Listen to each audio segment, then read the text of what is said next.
toujours et que Jésus le Fils de ton amour demeure la seule raison de nos louanges. Ensemble avec les anges dans les merveilles des rachetés, chantons Potoyoka Matatoli témoignage Oyo Mama Abika. Alléluia. Est-ce que vous avez des secondes yamba servante ensemble? Voilà, nous invitons la servante de l'Éternel, notre sœur Irène Ndungu Tangazali Kopusana Ozobeta Maboko Bakasi. Mama Irène Ndungu Butumisa Bwanzambi Tangazali Koya Ozobeta Maboko Bakasi. Ozobeta Maboko Bakasi. Mama Irène Azoleka Bona litatoli ya maïnyo sabikaki. Na fongola matoi na yo. Pesa bukeli bipai boye tolanda avec beaucoup d'attention. Maman Irène, à vous la parole. Bote libota nzambe. Na pesi bino lisu bote na kombo na Yesu Kristo. Na pesi Yesu Kristo merci na ngolu. Asali biso ya komona na mokolo ya lelo. Parce que depuis tozalaki à lobby, kozonga na biso lelo, ezaka juste ngolu ya nzambe. Na pesi merci na molimo mosantu. Parce que yende azako sunganga mokolo na mokolo. Na pesa message ya Yesu Kristo lolenge azali kozelela. Kombo ya Yesu Kristo tombo malikolo ba kombo nyonso. Nzambe ya bolingo pe nzambe ya mawa. Ayamba biso lisusu na présence na ye. Ngai ndeko na telemi liboso na bino depuis lobby. Na se présentaki na lobby. Kombo na ngeza sœur Irène Ndungu. Ndeo babotela kinga butumbi bwanzambi oyo yake obakisa. Nazali moko ya mboka oyo Congo. Précisément na botami pe na koli na ville ya Kinshasa. Mokolo moko pe na kufaka na ville oyo ya Kinshasa. Nazali moko ya ba oyo nzamba sali ngolu ya kokufa pe kolamuka. Nakufi 2 fois pe na lamuki kaka na mboka na biso Congo pe na ville oyo Kinshasa. Na yebisaki bino kokufa na nga ya mbala liboso. Ezalaki le 17 janvier 2005. Na salaka mokolo moko na morgue. Donc nakufi lelo na lamuki lobby. Na sala journée mobimba na morgue simanango na yekola muka. Makambo oyo na témoignaka. Eza makambo na mona juste mokolo aliboso moto azokufa. Lobby na ebisaki bino ba ebisi ngana ya kote ya te parce que eza permité na mwasi o nazali et pas ya Yesu Kristo kote le makote ya. Aebisaki nga lobby mobali soki atelemi azote ya ezalaka image ya Yesu Kristo ye moko azoloba. Soki yo mwasi o telemi lobby seke ngai nzambe na vanda na yoka yo. Le Seigneur m'avait dit ça. Et oyo ngana eko sala eza juste confirmer message oyo basali na nzambe bateya me bato bayokaka te. Lobi na ebisaki bino nazalaki moko ya bandeko oyo avant na kufa na bandeko ya na ndako ya nzambe. Nazalaki précisément na service ya protocole. Na église nazalaka mokristo. Soko moninga na ndako ya nzambe oza na esika ko juger ngate. Mais libanda nazalaki kolongola bazemi. Ba papa batu kolinga. Via mabe nazalaki nango. Tellement que nazalaki na via mabe makasi. Na komaka na niveau ata nazana zemi. Nazana ba docteur ko balongola nga zemi ya nyongo. Niveau lisu mwana ta musu yo komi yango te menga na komaka. Natambola ki mabe. Nazam moko ya bana matonge. précisément na écrit oyo babengaka écrit sans calbar. Moi na kota na détail nango te po za écrit moko mabe makasi. Lobi na yebisa kibino ba senta kinga. Sima ya ko sentenga. Lokola nazaki mosali na kati église. Na yoka ka soni na lingaki na longolango. Menzamba permetanga te na longolango. Bisika nyonso na kenda ko longola zemi esimba te. Bongo na bomba ki zemi 9 mois. Sima 9 mois sengela ki na kende kobota. Na bota ki lokola mwasi nyonso abotaka. Ndeko lobi na yebisa kibino ke tango na kufi. Eloko aliboso na mona ki amo nanga ezobima na kati ya nzoto. Molema nanga ezobima na kati ya nzoto. Mokolo kokufa. Nzoto oyo tokotika la kokundango na mabele. Ama na yo, molema na yo, o eza na kati na yo. Yango nde mokolo moko kokende kokutana na Yesu Kristo. Nzoto oyo te. Nasali expérience ya kokufa 2 fois. Deuxième fois nakufa le 10 octobre 2013. Yesu Kristo pasalaki ngangolu ya kozonga na mokili. Toujours koya koyebisa bato na mokili, makambo ezoleka na sima ya liwa. Enayebisaki bino, amuna nga ebima na nzoto moko ebola. Nzoto moko salite, pe nzoto moko ezosala pasi. Na mokongo na nga nalobaki nazalaki ya kogumbama. Nazalaki na kunki moko. Oyo bademo bazalaki pene na nga bakomaki masumu oyo abongisaki te tango azalaki na mokili. Ndeko nazalaki na église na bandeko yoka mateya nasalaka pe lolendo na ndenge na nga nazalaki hypocrite mais loko moko na bosanaki nzambe aza na likolo abandeko mona nyonso na bandeko sa elobi nayebisaki bino ke tango tokendaki esengelaki bayamba biso elolenge bazoyamba bato bazokufa na masumu simaliwa baloba na biso toza bazoba condamnation liboso soko kufi na masumu bakoyebisa yo ke tango ozalaki na mokili mokonzi na bino alobaki azali nzela aza solo pe aza bomoi oyokaki ete pona nini otosaki ete pona nini wana condamnation liboso kuna biso bao tokufaki na masumu ezalaki teke bazobeta to bazonyokola biso pamba te nakuta bademo baza na connaissance ya makomi na nzambe enyonso oyo baza kobeta pe konyokolo kuna baza koramene yango to bazomema yango na makomi na nzambe bayaki kotuna biso 3 questions oyo nayebisaki bino motuna liboso tango ozalaki na mokili eske oyambaki ye bango batanga kombo ya Yesu Kristo te ngana nzimaki nayambaki ye bango balobaki natikala ko yamba ete mena mokili na yambaka Yesu. Pourquoi? Balobi natikala ko bongwana te nazalaka toujours lolenge na ngakala. Ya mibale esko to sakiye. Kuna balobi mokonde mibeko oyo elongwa liboso na yote tanga yango tongo pepo kwa to sapeti ya na misala. Ya misato batuni eske bosalela kiye ngana nzimaki na salela kiye balobi natikala osalela yete. Pourquoi? Parce que misala ya masumu balobi ya matakate pa nzambe moto azotambola na masumu misala na ye kokyo matate pa nzambe bongo tosenga ki ngolu badiamo bayebisi biso balobi ngolu etikali mpona baoyo baza na bomoi na mokili nsima ya liwa bayebisi biso ngolu ezalaka te bongo bamemaki biso na bainterpellation bayebisi biso ke ntango tozalaki na mokili mokonzi na bino asalaki nyonso mpo boya awa te me bino moko nebo sepela ki koya esikoyo nesika wana babandaka koloba na biso liwe ya muninga na mokili ezalaka message mpona baoyo batikali na se ya moi oyo balobeli biso likambo maladi ntango nyonso ozobela eza message ya nzambe bongama nakoki kozwa yo na maladi oyo balobeli biso likambo ya baaccident balobeli biso likambo ya cure d'âme ya mabe balobeli biso lolenge nini torejeta maloba na nzambe na se ya moi oyo balobelaki biso makambo ebele kino na kosukisa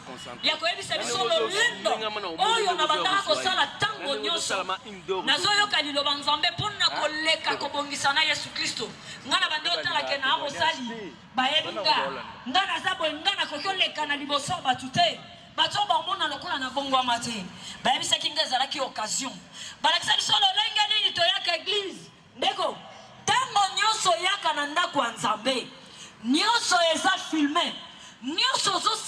mokili oyo eza filmé. Et bongo na yebisaki bino esengelaki kokota na ba cellule. Et kuna na ba cellule eza esiko bazonyokola batu makasi. Tanga biso bato na mokili totikali tozolo basalelaki Nzambe. Ye penza asalelaki Nzambe na bosolo kendo pema na kimia. Lobi na yebisaki bino ndenge amu na ngai ezoganga. Naza na kimia te, naza na kimia te, naza na pasi. Amu na ngai ebanda koganga. Tango bato na mokili bazo souhaiter nga que ton âme repose en paix. Et bien là bato to yebisa bango ba kendo pema na kimia. Batikala opema na kimia te. Pe bazalaka na kimia te. Pourquoi? Po biso bato tozana mokili. Biso bato tozana bomo tokoki kopesa kimia te na moto simaliwa. Soki yebo kwa lukaki ambote kati na Yesu Kristo.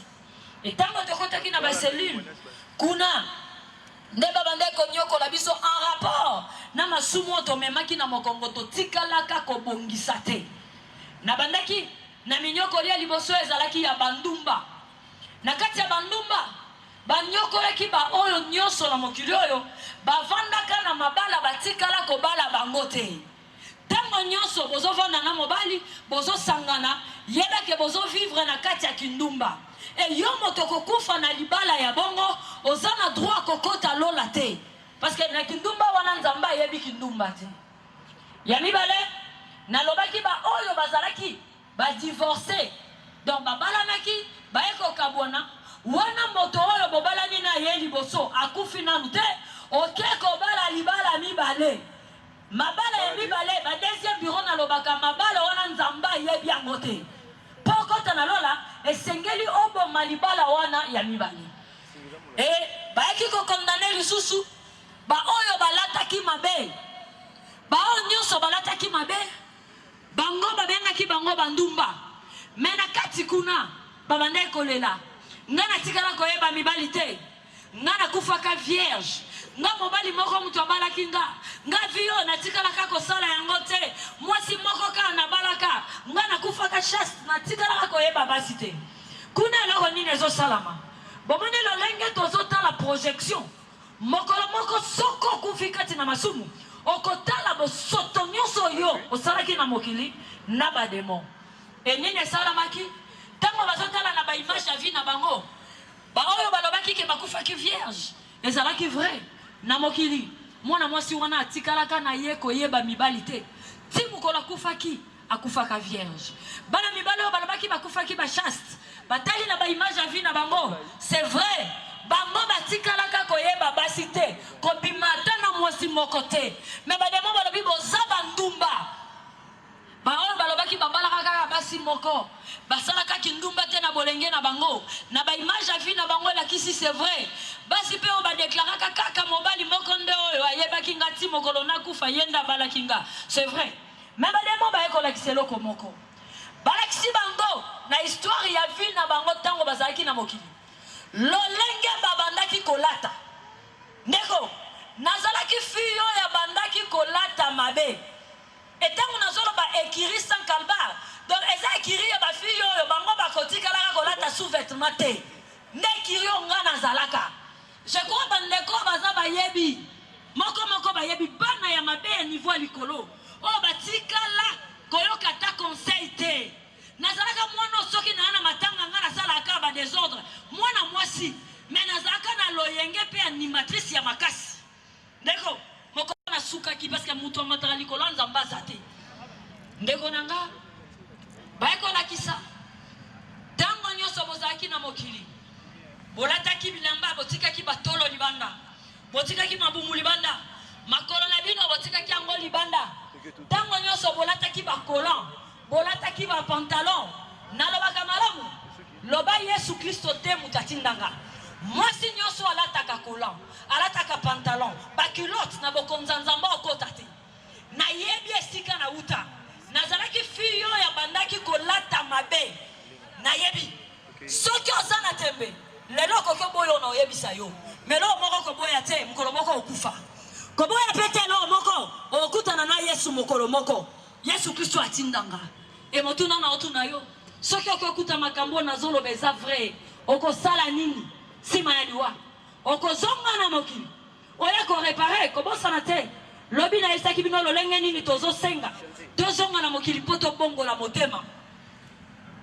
ndeko kuna ezalaki kolela bilamba mabe oyo tolataki yango nde kondanaki biso balobi ntango nyonso bandeki kolata bongo eza na mibali oyo babandaki koleka ntango bazoleka batali yo basukaka na kotala te omemaka bango na convoitise etango omemi bango na convoitise na yo na bango bosangani mbala moko mobali nyonso atalaka yo amemamaka na convoitise lolenge oyo olataki bobandeki kosangana ne nzoto ndeko bademo basukaka wana te verset wana na bible ezali bapesaki biso yango salakeba ezalaki pasi ezalaki kolela bayaki okondane lisusu banani bango nyonso bazalaki bafiance bango babandeki kosangana nzoto ntango bazalaki nanu na mokili soki okufi comme étant fiancé bosanganaka nzoto na mokili bademo bayebisi yo ke place no eza kuna pourquoi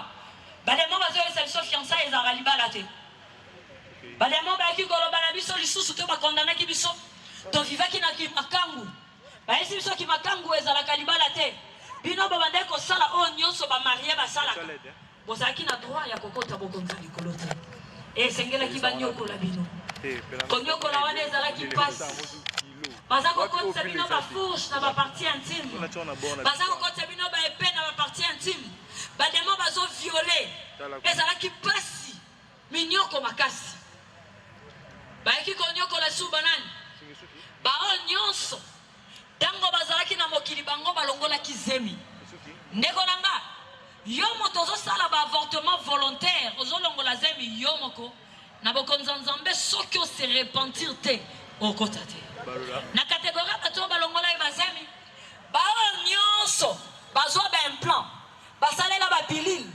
bao nyonso bakei na planning familial mpona kokanga kobota soki bose repentir te na bokonza nzambe bokota te biloko wana botie na banzoto mpona koespace kobota to kokanga kobota soki olongoli yango te na bokonza nzambe oza na esika te soki ozwi tonga 3 mois mpona kokanga kobota ti osilisa 3 mois wana na miso nzambe osali 3 avortements soki ozwi ya 6 mois na miso nzambe osali 6 avortements soki ozwi ya 1 année yebeke na miso nzambe obobi bana 12 soki ozwi ya 5 ans oyo botiaka na mapeka bana 12 na année moko multiplié par 5 nombre total d'années yebeke ti okokisa 5 ans balongolo yango obomi bana 60 liboso ya nzambe na bokonza nzambe oza na esika kokota te soki okonfese yango te elisumu wana kuna nakutaki oyo akosopa makila esengeli oluka basali ya nzambe babondela mpo na yo bakondane ya kuna ezalaki mpe bango basalelaki préservatif baoyo babwakaki semence libanda na moma ya bosangani bazalaki na droit ya kokota na bokonza likolo te baoyo bakendaka balongola bango bazemi baoyo batekelaka bato bakisi ya kolongola zemi yo mpe moto opesaka conseil bana ngo ozobota lokola mabata kende ozwa ata tonga na yo mpe soki okufi ose repentir te okokende konyokwama comme étant moto oyo alongolaki bazemi nakutaki banani kuna nakutaki na badocteur baoyo bakometraki baacte wana bango mpe bazalaki condamné ndeko na nga lisumu ya kolongola zemi esengeli bademo ntango nyonso baluka kolongola semence na kati ya libumu na yo pourquoi parce que kolongola zemi elingi kolakisaki semence nzambe apesi yo osepeli nango te e babandaki koluka kolongola ezalaki pasi kolela minyoko namonaki lisusu banani oyo bazalaki bakondane ezalaki baoyo nyonso na mokili bango baitilizaki biloko oyo ezali artificiel nakobanda na lolenge nini nakobanda na bameshe na baplante na se ya mokili oyo mpo na nga mwasi soki atiaka meshe te ntango nazalaki mwasi soki atiaka plante te soki otema nzaka na yo baverni te oplake te soki obongisi basile na yo te soki omibongisi malamu te otie makiyage te mpo na nga ezalaki ke oza sali te ndeko na mokili nazalaki bongo nalingaki biloko wana me eloko nakuta kuna eza nini oyo bozobenga makiyage na mokili kuna babenga ngona kombo maquillage de transformation ne kombo yo ngana kuta kuna toyekola kike ezali maquillage oyo ezobongola yo okoma na apparence ya basirene. Donc tango nyonso botiaka biloko wana na mokili bozo représenter basirene na se ya boy boy. Et précisément eza biloko à reine de côte. Reine de côte aza moko ya ba ange dessus, moko ya ba démon. Nekonanga sala keba moko ya musicien na mokili ayebisaki bino alobi oyo alie biloko ya mbwa azala na mbangu. Nani aza na sima? Nani aza na sima? Buledog yokeloko moko na expliquer bango moko na mokili na bango na biloko na bango ya mokili bazoyebisa bino ba vérité oyo lokola bokangami na biloko wana bolingi mokili moyen bo comprendre ezate mbwa na buledog bango nyonso baza bambwa. Mais ayebisaki bino eloko nini? Bino ba oyo bozosalela biloko ya bademo biloko ba sirane bosala keba bozala makasi na mbangu akokima po buledog maître na bango Satan akosenga bino yango. E moto nyonso oyo azokufa na meshe azokufa na plante ana droit okota na bokonza likolo te. Nalingaka biloko wana makasi nasalelaka yango mingi pona nga pona nzala propre esengelaki kozala bongo ba rouge à lèvres na plakaki ba manzaka biloko nalingaka na mokili soko tali ba photo nanga nazaki parmi ba oyo babandaki kosalela yango. Mais mokolo moko o nakufaki nakendaki kokutana nango e avant nakufa soko meke oyebisanga makambo oyo ke nzambe alinga yango te oza parmi bato nakokaki kofinga yo mabe. Mais simaliwa nake kutake biloko wana nkolo Yesu alinga yango te pe apermetaka yango te. Baoyo nyonso basalelaki biloko wana bazalaki na droite ya okota na bokonza likolo. Baoyo basalelaki batalon kuna bademo balobi tokorrigeaki mokonzi na biso. Pourquoi? Parce que taille apesaki biso tosepelaki na yango te. Et lokolo sepelaki na taille oyo mokonzi apesaki yo te esengelaki okende konyokwama. Mpona nini? Kuna bayebisi biso moto na mokili akoki kokorrige nzambe te. Motuna moko etunamaka na nzoto toza nango madusu ezali. Oui, tonzimaki madusu eza misu matoi munoko zolo toza na madusu meme ya mike bapor oyo toza nango. Mais motuna oyo etunamaka ezali nini? Ezali ke nzambe asalaka erreur mokolo moko ya kobosa na kotobola biso matoi. D'accord? Yo moto porter correction na nzambe okota lola te. Et kuna bademo bapesaki biso ba verset nyonso oyo ezalaki ko condamner biso. Ndeko simaliwa osala lolendo te. Lobi na bisaki oke tokosa lolendo biso mbale na mokili. Mais simaliwa mutuna ngambo na ye. Lobi na bisaki no mutuna mutu olela na par na ye. On attend olanda muninga te. Sala keba ezalaki pasi minyoko pekolela. Namona pe ba pasteur o babande konyoko makuna ba pasteur nyonso o tango bazalaki na mokili bazwaka tonte ya koteya libota nzambe maloba oyo kosunga bango babongisa ame na bango to molema na bango kokutana na Yesu Kristo. Ba pasteur wana nyonso babande konyoko masimaliwa et tourment et ba pasteur ezalaki makasi. D'accord? Esika wana eze esika kokende te. Esika ya minyoko nakuta batu bamelaki masanga kuna baope batekelaki batu ba boisson alcoolique kuna bazaki considéré comme étant ba consommateur.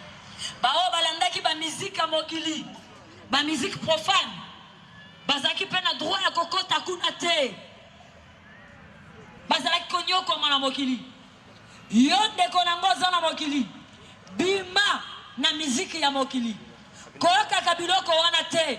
Parce que ça babiloko moko eza satanique. Na kati ya musique na bino mokili. Ndeko moko ayebisi bino alobi boyiba na bino porte-monnaie botikelanga grimoire mais nakotinda yo kende même na kati ya dictionnaire beta grimoire okomona grimoire eza moko ya balivre magique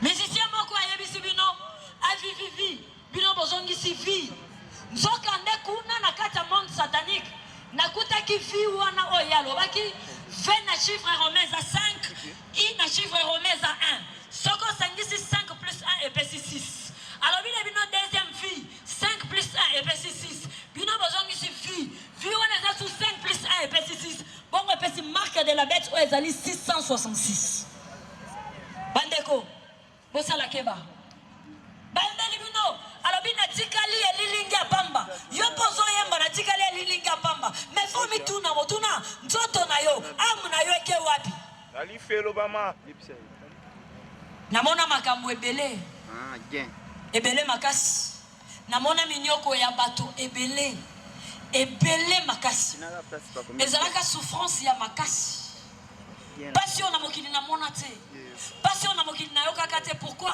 mpona lingai bisengo ya mokili mpona lingai kovivre na lingai koapparaître mokolo moko liwa ezwakinga bongo nakufaki makambo elekanaka ebele namonaka makambo ebele kino na lobi nalobaki précisément nalamuka na morgue ya hôpital oyo babengi Bondeko. Je crois que biso nyonso toyebi Bondeko. Na 7e rue limité. Na la mukawana. Journée moko na sima. Yesu Kristo mon sainga makambo ebele. Oya lobaki nanga na iya. Na yebisa bato na mokili. Ndeko nzamba yako sala ngali susu ngolu. Na sala ki expérience ya kokufa deuxième fois. Il y a deuxième fois des photos bon mona ki botie wana. Wana eza photo oyo tango na kufi nyonso sili nde bazwaka photo. Pourquoi bazwa photo na yebite? Pona nini bato na mokilo batika laki bazwaki photo wana. Photo bon mona ki batiaki wana. Oyo ya ebembela li ezalaki réellement ngai. Wana eza liwana ngai ya balami bale. Ya balami bale le 10 octobre 2013. Yesu Kristo asalaka ngangolu. Wana na bongisa ki na ye déjà. Seigneur Jésus-Christ a même qui na lola. Na kenda comment na lola. Paradis est vrai et paradis est réel. Soko kufile l'homme Kristo. Otamboli na kati na kobanga Yesu Kristo. E kuna na lola ba ebisanga. Bo santu oyo batu bakokote la lola eza bo santu akati na bo santu alibanda. Nazalaka moko ya ba oyo bandako lo banzambata la akati nzambata la alibanda te. Yo motozana na langage wana sala keba. Un jour okufa. Bongisa na nzambe tango sana na bomo. Ndeko nanga Seigneur Jésus-Christ a salinga grâce ya okota paradis. Nakuta kuna bari nango babalabala nango eza pavé na or. Bisika mususu eza pavé na diamant. Esika moko ya kitoko makasi. Esika wana eza difficile na décrire yango.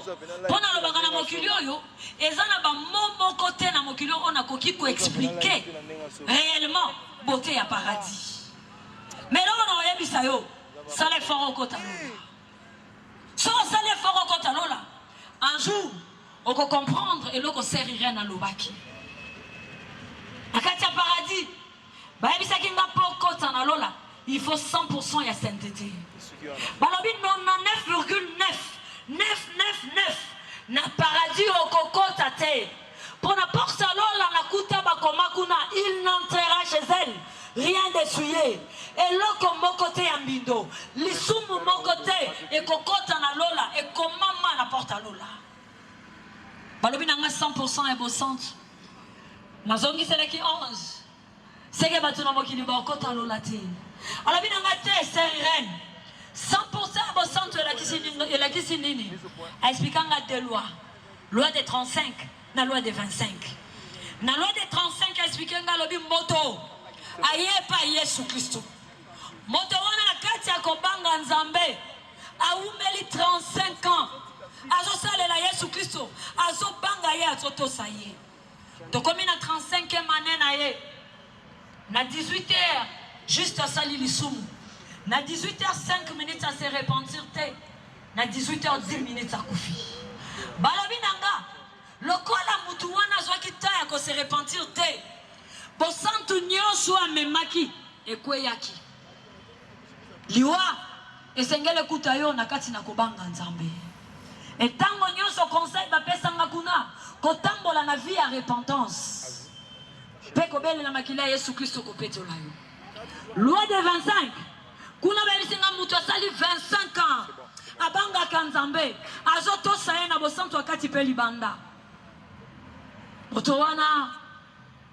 asali lisumu 18h juste 18h5 ayamboli te 18h10 enlève mes salami lokola Yesu Kristo akoya kozwa bato na masumu te moto wana akotikala bosantu na ye ekweyaki ntango asalaki lisumu esengelaki ase repentir ange alobi nanga esengeli enlèvement ekuta bino na kati ya bomo yaki bosantu pourquoi parce que po okota na lola esengeli ozala na passeport na visa Yesu Kristo passeport molimo mosantu nde visa eloko bayebisanga kuna endeko nanga kuna namona bandaku ya milai ya kitoko ya minene misusu eza en plein construction bayebisinga eza bandaku oyo bakristo basantu oyo baza na mokili bazotonga yango wana baza nanu na bomo oyo endaku wana balobi nanga mpona kotonga yango il faut 5 principes na kati ya 5 principes wana il faut tosa yango na mobimba na yango balobi ndaku wana ezali ya moto na moto ye moko misala na yo oyo yo osali na se ya mokili oyo bongo tobandaki koyoka transmission de matériel anja memanga na ndako ya liboso kuna na ndako ya liboso nakuta nini nakuta bakristo nyonso batangaka biblia bango moko bazwaka temps ya kotanga bazotinda bamateriel na lola mpe baange bazotongela bango bandako tokoki lisusu na ndako ya mibale kuna ntango baange babandaki kobelela transmission de matériel deuxième principe mpo tonga ndako no na lola esengeli ozala moto oyo abondelaka ntango ozwaka temps yo moko kobondela molai ya ndako na yo monene ya ndako na yo ezodépendre na temps oyo ozopesa Yesu Kristo bongo baoyo babandaki kobondela namonaki basi mituna bango ezalaki couvert et mibali mituna bango ezalaki polele pourquoi parce que mwasi akoki te kobondela motu polele mwasi esengeli avoile mutu na ye nde bongo nakutaki lolenge na biso akozala kuna tozalaki na banzoto moko eza composé na lumière nzoto ezanga mosuni nzoto ezanga mokuwa kuna nzoto moko eza composé na lumière nalola mwinde eza te lokola ya mokili boye mais lumière eza kuna eza lumière ya makasi troisième principe kuna bayebisaki nga sur la louange et l'adoration bayebisanga loko moko ebele oyo baoyo tozobenga bamusicien chrétien balobi nzambe si abwaka bango kala esengeli kosala keba pourquoi musique po emata na lola eza na bacondition mibale condition liboso esengeli source d'inspiration ya nzembo wana eute pa Yesu Kristo ya mibale esengeli ezala nzembo ezopesa Yesu Kristo lokumu soki nzembo ese retrouve na kati ya biloko wana te to bacondition wana te na lola ekomata te ndeko nanga Yesu Masiya tango bazoyembela ye esengeli te bazwa ye babomba ye kuna ye oyo bolingo wana te esengeli bayembela ye Yesu Kristo bapersonifie ye et bayebisanga ebele ya bamusicien nzambe si abwaka bango misu basimbakisi misu basimbakisi te me misusu lokola lolenge na bango akozala epesaka Yesu Kristo lokumu te Yesu Kristo arejeta bango langolo nzambe moko ya bamusicien congolais mokolo Yesu Kristo asalaka ngangolu na 2016 bamemanga lisusu na paradis nakende omona makambo kuna nde esika nakutana na le frère Alain Moloto ndeko Alain Moloto aza na paradis aza kose repose na kimia et na paradis nakuta frère Alain Moloto na réduction ya ba âge aza na 35 ans. Pourquoi? Basantu bazozonga na ndako ya papa ba adorateur bazozonga na ndako ya papa ba âge na bango eza réduit na yebisaka ba Kristo sala keba mokolo okota lola koko na bino 80 ans sora akoti lola koluka yete ya mukolo tuna bala kisayo po bakola kisayo mutu a 20 ans na lola mena mokila kufaki na 80 ans.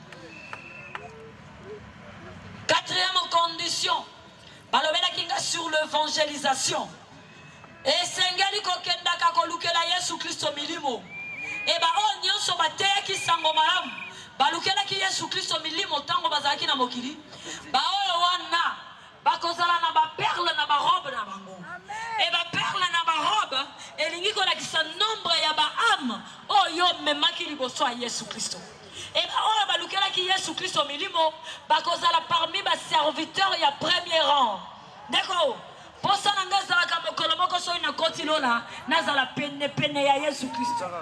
Yesu Kristo oyo tozali kosalela butu pe moi. Bongo cinquième condition to cinquième principe balobi nanga zana 3 sous-conditions. Sous-condition liboso balobi nanga tango zana mokili esengeli kofuta ka badim. Balobi nanga badim tango zana mokili esengeli ofuta ngo esengeli matana lola meloko ekamusanga na paradis otozalaki na lolo otozalaki badim ebele matakate pona nini bato bande ko futa badim wana bazalaki sembote na miso ya Nzambe.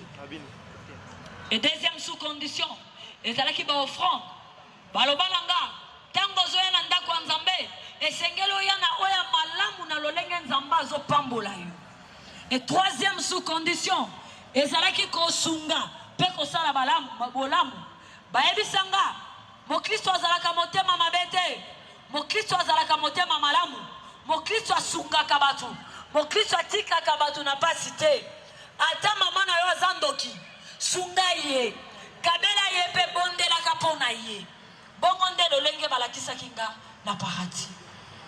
Paradis mboka kitoko paradis mboka nesengo namona lolenge bazoluwe pe ko adorer Nzambe bayebisi nga na mokili toyebi nanu koluwe pe ko adorer Nzambe te mokolo tokoyeba koluwe pe ko adorer Nzambe balobi ba miracle ekosalama yango moko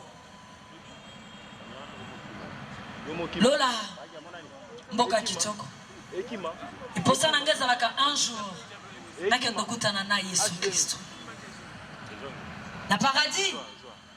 Alobelanga sur mystère ya temps kuna baeke ebisanga esengeli koyaka ndako ya Nzambe kokoma na ngonga oyo batia ya prière soki prière ebandaka 8 heures esengeli na yo pe kokoma 8 heures juste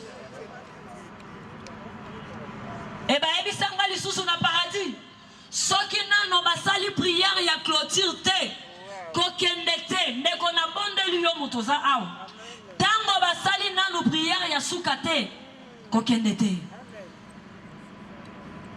namona makambo ebele namona danger nini ezalaka tango bato bazokende yambo ete basala prière ya clôture na église oyo tango bakitisaki nga kolongwa na paradis koya na mokili bamemaki nga namona pasteur wana na bakombo ya bafidèle oyo baza na église wana na mokongo na ye e bayebisaki nga balobi ezali fardeau tomba oyo basali ya Nzambe bamemaka ya bandimi oyo bango baza kokamba esalaki eba yo moto pasteur azokamba yo musala na yo kotongaka ye musala na yo kofingaka ye musala na yo kocholaka ye kuna bayebisanga 90% ya jeunesse na maboko ya Satana balobelanga sur la mission et balobelanga sur le mariage na mission lobi moto nyonso azana mokili oyo aya mission moto yaka kotika moninga azate bapesanga des exemples bapesanga exemple ya Yesu Kristo pe bapesanga exemple ya Moïse bayebisinga Yesu Kristo yaka mission pona kobikisa humanité kobikisa yonanga bayebisinga mission ya Moïse ezalaki pona ko sauver peuple ya Israël et bato nyonso bazoya na mokili to bazobotama na mokili bazoya mission et si ma mission esengeli ozonga papa mais tango ozana mokili esengeli o accomplir to pe osala mission ya Yesu Kristo lolenge aza kozele nango soki réussir te na mission eza danger makasi okoko risque okota lola te soki ozwi grâce ya kokota lola yebake okozala récompensé te mpona nini bayeka koyebisanga lisusu na suka balobi ke misala tozosalela Nzambe mokolo moko balakisanga balance ya moto lolenge nini ekoleka na balance ya moto e na kati ya balance wana babande kopese misala ya baoyo bazalaki bakristo na mokili soki osalelaki Nzambe na murmure soki yo babande kotindika yo mpona kosalela Nzambe soki yo mpona kosalela Nzambe ozotala kaka kuna te bapaster baozwa badime baofrande balia bango moko biso nde bangamba na bango kokomba kuna yo moto tambolaki bongo ozwi grâce ya okota lola okozala récompensé te pourquoi potango ozosalela Nzambe na mokili oyo esengeli otalela Yesu Kristo okoki kotala bapanie offrande te okoki kotala badime na baofrande oyo ezokota na église te bongo 90% jeunesse na maboko ya Satana biloko ebele kanga jeunesse na ote kolobela ba mèche ba plante nyonso balakisaki nga biloko ya Satana précisément ya reine des côtes azalaka mwasi te aza moko ya ba ange déchu aza démon oyo atravaillaka en collaboration na ba sirène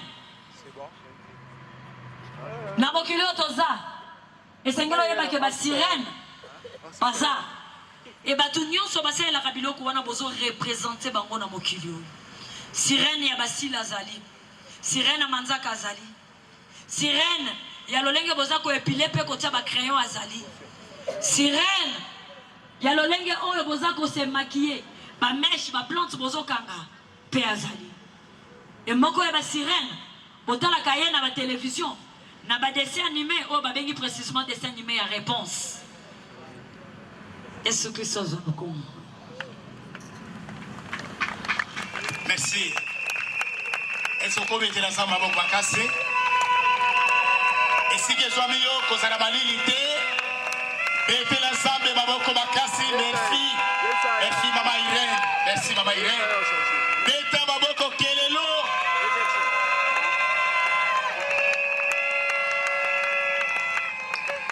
Alléluia. Nous voulons passer à une autre étape. Mais peut-être comme il a retard. Wale Zalaki, Matéate, Zalaki juste un témoignage. Oyo ser la biso Irène. A Pessi, a Kamboyo, a Pikaki. Après Kokufa Manabi Balé. Et je voulais te dire, Ngaina yo, ce qui nous semble à Pessi biso occasion, Toyo Kamakamboyo. Tozali batune sengo. Alléluia. Tozali batune sengo. Deutéronome chapitre 30 verset 19. Bible Zoloba samba tse liboso na yo la vie et la mort. La bénédiction et la malédiction. Mais samba sengi na yo sala choix. Alléluia. Makambo balobeli biso c'est une interpellation. Et ça qui m'a théâté, c'était le témoignage. Taya Matéa et Koya.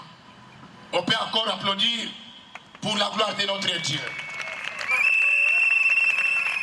Bozali, Gozongi Sabobele Maton de Paï Nzambe na biso, Oya Pesi biso libakwete biso banso, Tokutama Bipai Boinali Kindo Monene Oui.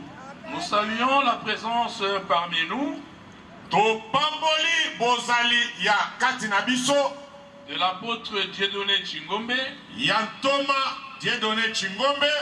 C'est vrai que La lumière nous fait défaut au milieu ici. Le podium est éclairé. L'extérieur là-bas est éclairé, mais le milieu ici, là, il y a un problème. Awa bisika biso tozali awa. Lodiriki yango yo tozo monono. Kasi bandeko bazamwa liboso awa. Molili tout. Quand il viendra, parce qu'il aura à faire un service tout à l'heure là, vous le verrez. Thomas Chingombe tango akopusana okomona epwete akomata pe mipabi okosala mosala songolo. Rendons grâce à Dieu pour sa présence parce qu'il est mon père spirituel. To pamboli nzambe pona bozali na ye pwete yende ngazawana yende papa ya papa na biso évêque. Il y a 42 ans de cela. Eleki sikoyo mbula tukumine na mibale. Il m'a pris dans la main pour m'amener au Seigneur Jésus-Christ. Oyo Thomas Chingombe azwaki papa na biso évêque na loboko inde tina likambo na nzambe o wo. Je lui suis donc véritablement reconnaissant. Vraiment yango papa na biso azali vraiment kozongisa matondo mingi epai na ye. Nous bénissons Dieu également pour la présence de tous les hommes de Dieu qui sont là. To pamboli pe nzambe pona basali na nzambe nyonso oyo bazali na biso elongo. En particulier pour le pasteur Bienvenu Massia, l'orateur d'hier. Mingi pona pasteur Bienvenu Massia oyo ateyaki biso lobi. C'est quelqu'un que je demande à Dieu de bénir abondamment. Azali moko na bato na senga kana nzambe te apambola ye penza makasi. Hier nous l'avons suivi, il a été véritablement une bénédiction pour toi et pour moi. Lobi tolandaki azalaki penza lipamboli makasi pona yo pe pona ngai. Est-ce que vous savez bien aimé? Est-ce que molinga mi oyebi qu'il est aligné comme orateur dans cette croisade? Ete achamaki lokola motei na likindoi. Mais il a payé son billet lui-même. Oyoki, avant de Belgique, ami fouteli billet ye moko. De Bruxelles jusqu'à Kinshasa, aller-retour. Kolongwa Bruxelles, koya Kinshasa, pe kozonga, ami fouteli. Aujourd'hui, vous savez que les billets Bruxelles-Kinshasa ou Paris-Kinshasa, ça a augmenté terriblement. C'est toujours au-delà de 2500 €. Oyoki. Billet à Pepo et Mati et l'équipe 2500 € à mi fouteli. Il paye ça. Il a foutu yango pour venir ici. Pour te parler de Jésus. Pour abattre là solo à Yesu. Et quelques jours après, il prend son avion, il rentre. Mais si malango a super pour naie azongi. Non, un nom comme ça, tu dois le bénir. Eh, moto ya boye nzambe faut pas molaye. Amen. On peut, nous continuons notre propos. Mais ce que l'organisation vient de faire est important. Les petits enfants, il faut les surveiller, les garder. Oui, si vous vous perdez dans toute cette ténèbre du dehors là, c'est compliqué. Non, j'ai parlé du pasteur Bienvenu Massia. C'est quelqu'un qui est bien disposé pour le Seigneur. Nous sommes obligés de prier pour de tels hommes. Quelqu'un qui vit en Europe, vous connaissez vous-même, je n'ai pas à vous parler de l'Europe. Les églises qui fonctionnent en Europe, vous les connaissez. Quelqu'un qui vit en Europe depuis plus de 22 ans maintenant, mais il vous prêche la saine doctrine du Seigneur. Il prêche la sanctification totale. Il prêche le dépouillement total. Mais il faut que Dieu bénisse de telles personnes. Nous connaissons les robes, les gens s'habillent mal, très mal. Même dans les églises en Europe, les gens s'habillent très mal. Si aujourd'hui dans nos églises, les gens commencent à mal s'habiller, ils suivent justement les modèles de l'Europe.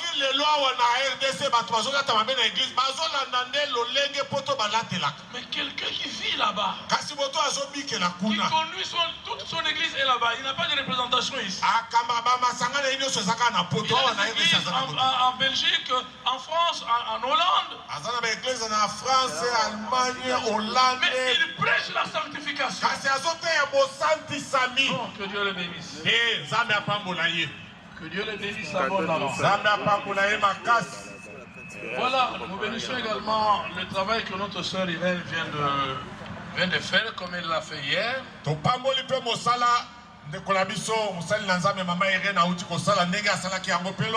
n'est pas facile. Est-ce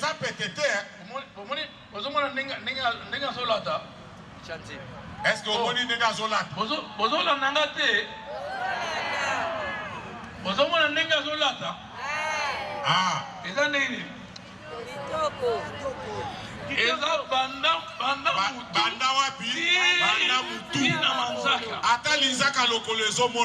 parce que makambo ya moni na lola na makambo na lifelo etia kobanga kati na ye akoki jamais kose hasarder alata ndinga akoki komekata mokete fante alata te.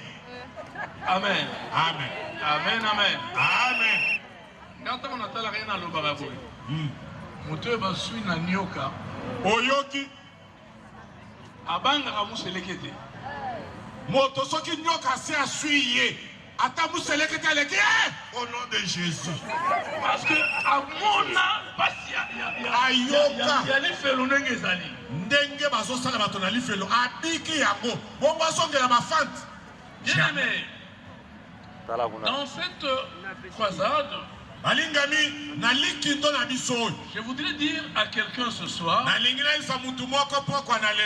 le fait pour toi d'être présent ici, tu dois être béni. Tu ne vas pas sortir d'ici sans être béni.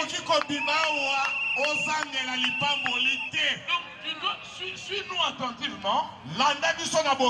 Parce que la parole de Dieu, c'est celle qui bénit d'abord. C'est vrai qu'après la prédication, nous allons passer à la prière. Il y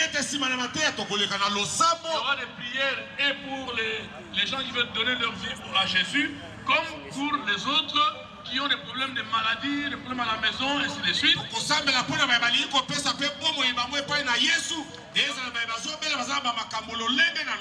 de clôturer, on ne manquera pas de prières pour la RDC, notre pays.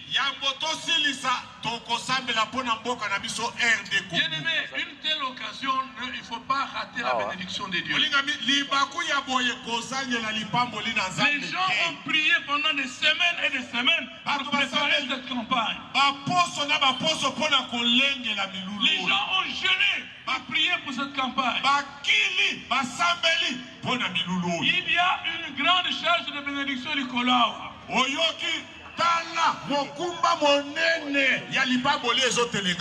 faut que tu reçoives cela. Sans bénédiction de Dieu.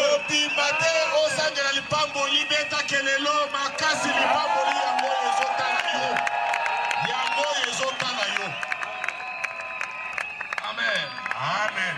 Amen, amen. Amen. Nous avons une question à laquelle nous devons répondre, nous tous. La question, c'est le thème central qui est exploité pendant cette croisade. Où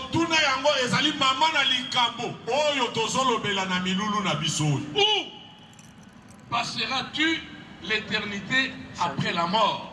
Cette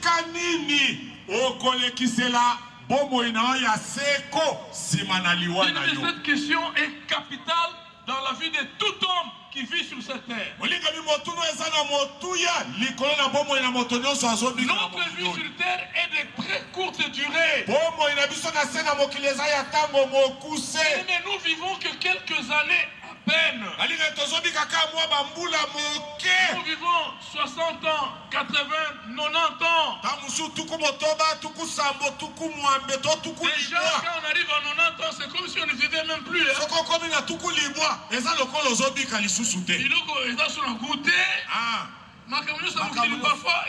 ça ne te dit plus rien.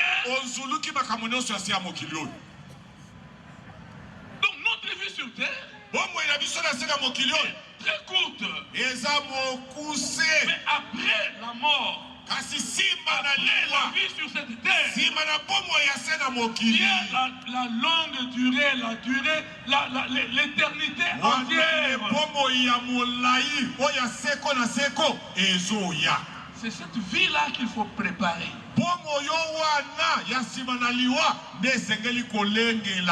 Toi et moi, nous devons préparer notre éternité. D'où l'importance de répondre à cette question: où passeras-tu ton éternité après la mort?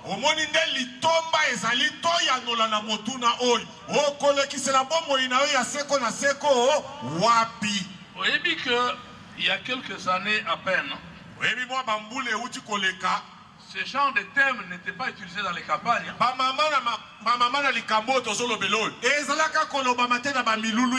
Il y a quelques années, ce qu'on peut citer, tout le monde ils ont campagne.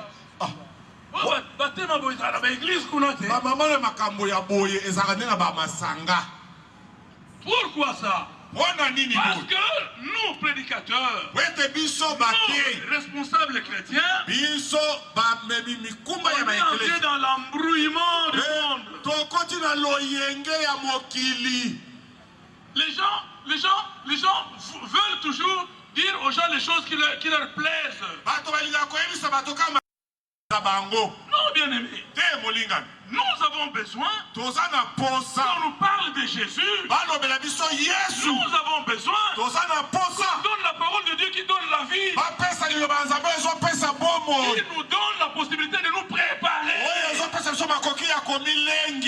Nous devons nous préparer pour aller là-haut. Amen. Amen. Amen, amen.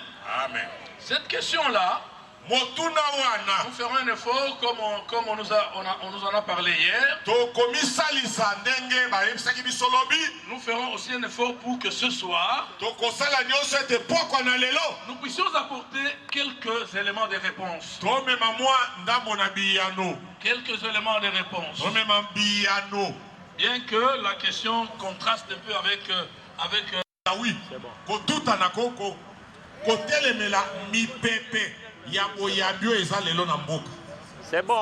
Ok. Voilà. Pagui, c'est bon. Au départ, pendant le temps où nous n'étions pas encore dans ce monde, toi et moi, le diable s'est rebellé au ciel. Quand le diable s'est rebellé, Dieu l'a précipité. Et notre Dieu a pris une décision irrévocable sur le diable, ainsi que tous les anges qui ont suivi la rébellion du diable. Et Dieu a décidé de le soumettre à une souffrance éternelle. C'est ça le départ, la création, ou le fait pour Dieu de construire l'enfer.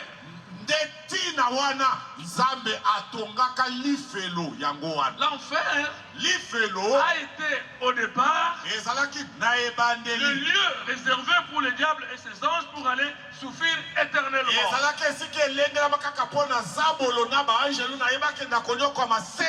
Donc l'enfer n'a pas été créé pour toi, mon frère, ni pour toi, ma soeur. Il ne faut pas y aller. Nous ne devons pas y aller. Laissons le diable aller dans ce milieu qu'on a fabriqué pour lui. Mais nous, préparons-nous pour aller nous réjouir éternellement avec notre Dieu. Bien-aimé, l'amour que Dieu voue pour chacun de nous ici, ça ne peut pas te permettre d'aller en enfer. Dieu t'aime beaucoup. C'est pourquoi il est en train de t'apporter sa parole régulièrement pour que tu changes et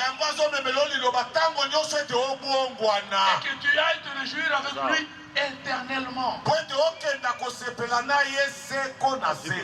Bien aimé, l'amour de Dieu, nous allons en parler tout à l'heure. L'amour de Dieu est tellement grand pour l'homme qu'il a créé à son image, au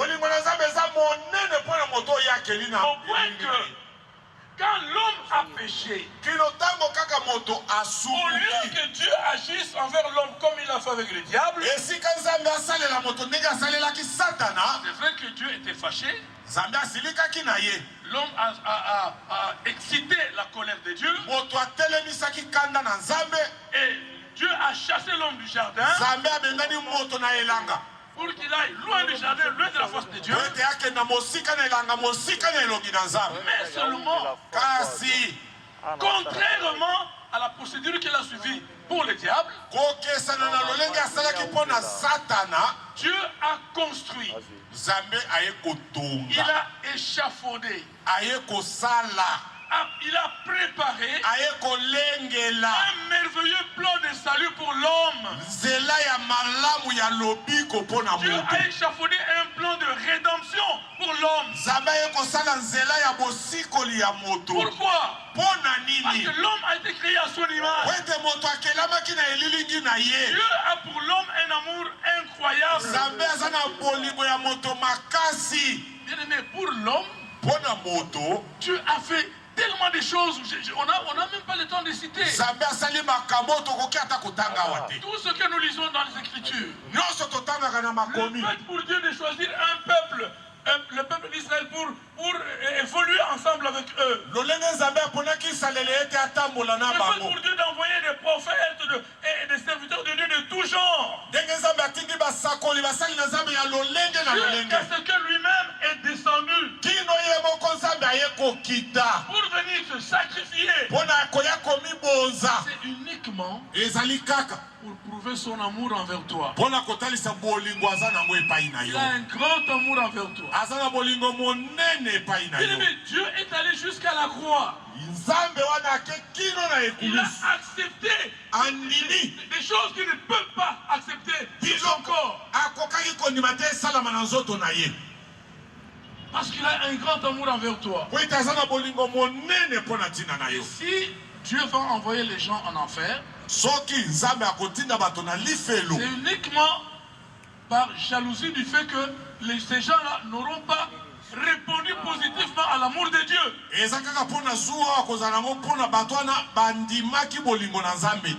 Quand on a que Nami Salisi, Nami Pessi Painaï, Nalingiye, Natalicie noir sur blanc, Nalingiye, mais Yazolinganenga. Yalingi Motomboki. Ah, Kenina moto. Parce que Dieu s'appelle la moto. Ah. Non, bien aimé, Dieu a un grand amour pour toi. Il veut que tu répondes positivement à cet amour. Que tu lui prouves cet amour en obéissant à sa parole. Amen. Amen. Bien aimé, par amour pour toi et moi, Jésus-Christ, le Créateur, est descendu sur la terre. Pendant qu'il était au jardin de Gethsemane, Jésus, à un moment, a redouté la croix. Il a même prié Dieu. Lui, à ce moment-là, il priait comme fils, l'homme Jésus. Il est en train de prier son père. Mon père, s'il est possible que cette coupe s'éloigne de moi. Bien aimé, comme il a niveau, quelque chose, il redoute même d'aller à la croix. Mais il dit quand même, toutefois, que ça ne soit pas ma volonté qui prime, mais que ta volonté prime. Moi je voulais te dire une chose. Quand Jésus disait que cette coupe s'éloigne de moi, qu'est-ce que Jésus a créé à ce moment-là? Qu'est-ce qu'il a redouté à ce moment-là? Est-ce qu'il a eu peur de la mort? Motuna abangaki liwa. Il n'a pas peur de la mort. Il abangaki liwa. Il savait pertinemment bien que 3 jours après, il va ressusciter. Ayebaki ke soka akufisi manukomisa twakosekwa C'est na pas la ye. mort qui lui faisait peur. Eza kufa nde ezali kobangisa ye Il te. avait peur de souffrance physique. Azali kobanga pasi na nzoto. C'est vrai que sur le plan physique, il a beaucoup souffert. Ya solo na nzoto boye anyokwamaki. Il avait peur de ça. Abangaki yango. Vu la grandeur de la mission qu'il est venu accomplir, Na kotala monene ya mosala il yaki ne pouvait pas kokokisa. avoir peur de souffrance physique. Akokai kobanga pasi ya nzoto te. Il a eu peur de quoi? Abangaki nini? Que son corps Nzoto na ye devienne péché. ekoma lisumu. C'est ça qu'il redoutait plus. Yango nde abangaki Yesu Kristo. Mais ce corps-là, Nzoto wana. corps saint, Nzoto esantu. qui n'a jamais péché, Oyo etikala de kosumuka la te. naissance à la mort, Na kobanda bondani kino na liwa. jamais péché. Atikala Mais kosumuka à te. cause de toi, Kasi mpona ntina na à yo. cause de son amour Mpona envers ntina toi, na bolingo aza na parce que epai tu te na retrouves yo. dans le péché, Oyo toza kati na et il ne masumu. peut pas faire autrement qu'il doit te sauver. Akoki kosala nzela mosusu te esengeli abikisa yo. Pour cela, Mpona yango corps-là devait devenir péché. nzoto wana esengeli ekoma lisumu. Moi, je me demande, Nga nazomituna. ce péché-là était de combien de tonnes? Oyoki lisumu yango ezalaki tone boni o. Regardez tel que nous sommes là. Tala nano ndenge toza awa. On m'a dit, les 2000 chaises qu'on avait louées sont remplies. On est allé louer d'autres chaises. Toluwaki 2000 chaises etondi tobakisi na Nous mosusu. sommes nombreux. Toza ebele. Chacun de nous a vécu dans les péchés. Moko na biso abika na lisumu. Combien de tonnes de péchés nous avons déjà nous seulement ici? Oyoki batone boni ya masumu kaka biso awa toza Maintenant, na yango. ajoutez à cela Bakisa wana. toute l'humanité entière. Mokili mobimba. Des milliards et des milliards de personnes qui vivent sur cette terre. Na konto ya bato baza Même na ceux se na qui sont morts mokili. avant nous. Ata oyo bakufa liboso na biso bayeba koya nsima na Et biso combien de tonnes de péchés batone na batone ya masumu qui devaient entrer sur le corps de Jésus. oyo nyonso wana esengelaki ekota kaka na nzoto na Ça, yesu oh il ne pouvait pas admettre ça. akokaki kondima yango te C'est trop saint. azalaki Il ne pouvait pas mosantu admettre que son corps, akoki kondima te nzoto na ye facilement comme ça, devienne péché. na pete kaka boye ekoma lisumu Voilà pourquoi il a crié. yango ayaki konganga Quand ce corps-là était rempli des péchés de l'humanité, yango nzoto wana etondi na masumu ya mokili Dieu ne mobimba pouvait pas supporter ça. akokaki kondima yango Dieu te devait se retirer. nzambe esengelaki abendana Pourquoi il a crié à la croix? yango akangi na ekulusu Mon Dieu, nzambe na ngai pourquoi nzambe na m'as-tu ngai abandonné? ntina nini osundoli ngai Mais tout ça pour toi. bolinga nyonso kaka mpo na yo Tout ça par amour pour toi. nyonso mpo na bolingo aza nango mpo na yo Mais comment toi aussi tu ne peux pas lui témoigner ton amour en obéissance? kongo ndenge nini yo mpe okoki kotalisa ye bolingo wana te na kotosaka En maloba na vivant ye la vie de la parole. na kolanda bomoi ya liloba En vivant la sainteté telle que on vient de nous le dire ici. na kobika bosantu ndenge bauti koyebisa biso na Hier, sereyela le pasteur bienvenu nous en a parlé. paster bienvenu alobelaki biso mpe lobi Aujourd'hui, la sœur Irène nous en a parlé. ndeko irene alobeli biso Et elle dit au paradis, on lui a dit, alobi ete na paradiso pour bayebisi entrer là-bas, mpo na kokota kuna 100% de sainteté. 100% ya bosantu awa na mokili repêchage ezalaka te 100% ya sainteté soki ozali na 99 repêchage eza te Bien-aimé, molingani les 100% là, 100% wana c'est vrai que ce ne sera pas par tes propres efforts. e ya solo ekozala na makasi na yo te Ce que Dieu te demande, oyo nzambe azosenga c'est yo pas que tu combattes avec ton corps, avec ton énergie, non. ezali obundana na makasi ya nzoto te Ce que Dieu te demande, oyo nzambe azosenga yo c'est de te donner à lui. yo omikaba kaka epai na ye D'aller vers lui. okende epai na C'est dire, ye oui Seigneur, oyebisa ye iyo nkolo j'accepte de t'obéir. nandimi kotosa J'accepte yo de te suivre. nandimi kolanda J'accepte yo de marcher avec toi. nandimi kotambola na yo Lui va te prendre en charge. wana ye akozwa mokumba na yo C'est ça le rôle du Saint-Esprit. yango nde mosala ya molimo mosantu Amen. amen Alléluia.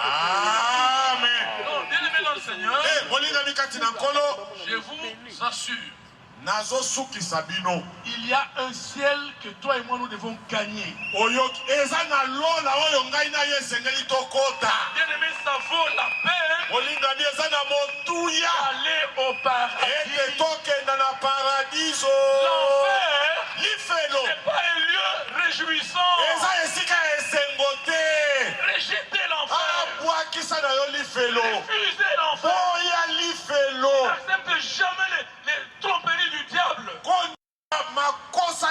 bolote.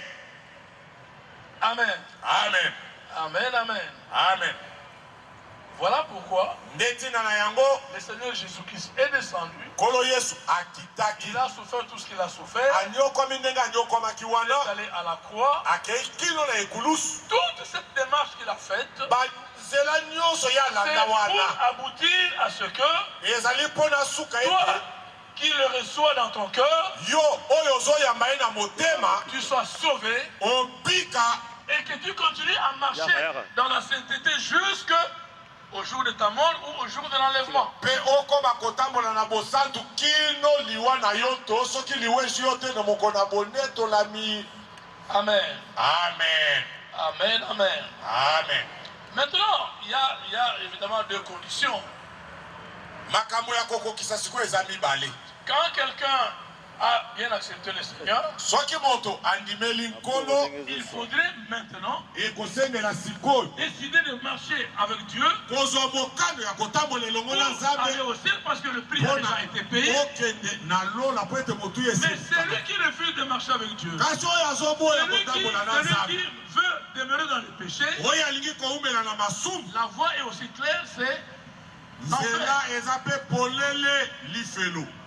mais il faudrait aimer la voie de Dieu pour aller au ciel. Asi ekosengela olinga nzela na Nzambe po ete okende lola. Je sais qu'aujourd'hui, dans le milieu chrétien, Eyebi ete lelo kati na bakristo il y a plusieurs tendances eza na balolenge ebele qui sont en train de nous faire croire oyo bakomi kondimisa biso que quand on a cru au Seigneur Jésus, ete soki moto asi andimeli nkolo Yesu c'est vers, on doit aller au ciel. C'est fini. wana boulevard efungwami polele okei lola Non, bien-aimé. te molingami. C'est vrai que le jour où tu as reçu le Seigneur, Ya solo mokolo yo ya mikolo même aujourd'hui, ceux qui viendront ici devant pour recevoir le Seigneur dans leur cœur, bongo bayeba koya lelo awo mpona koyamba mpe Yesu na mitema ils sont sauvés.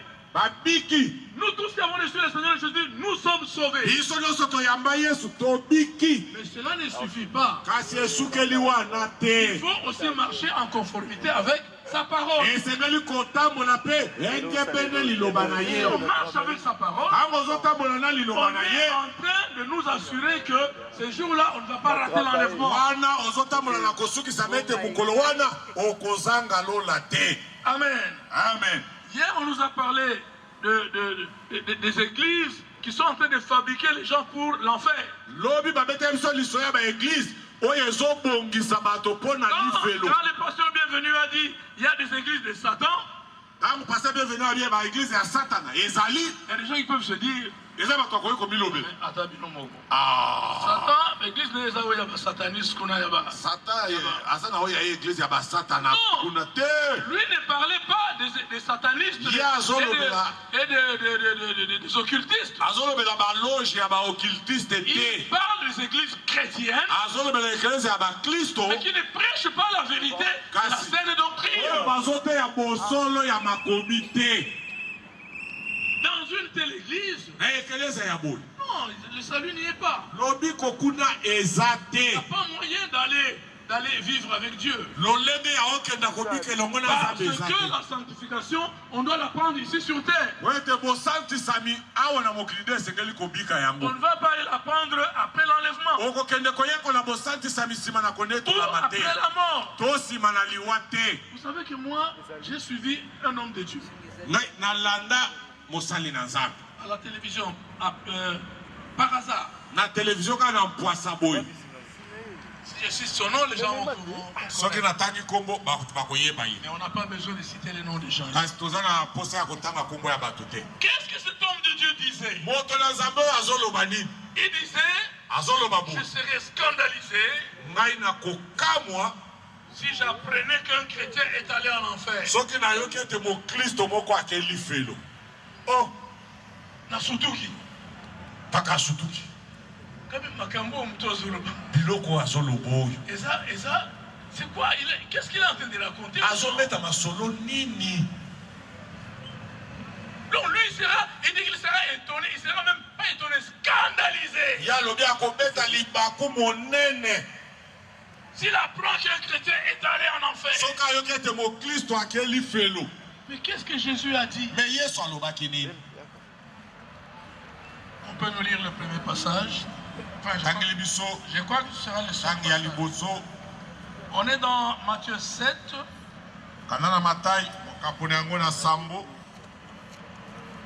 Matthieu 7, le verset 21 à 23.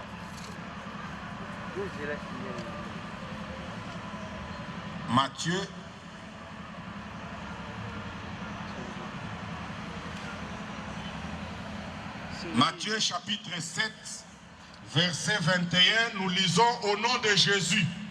Amen.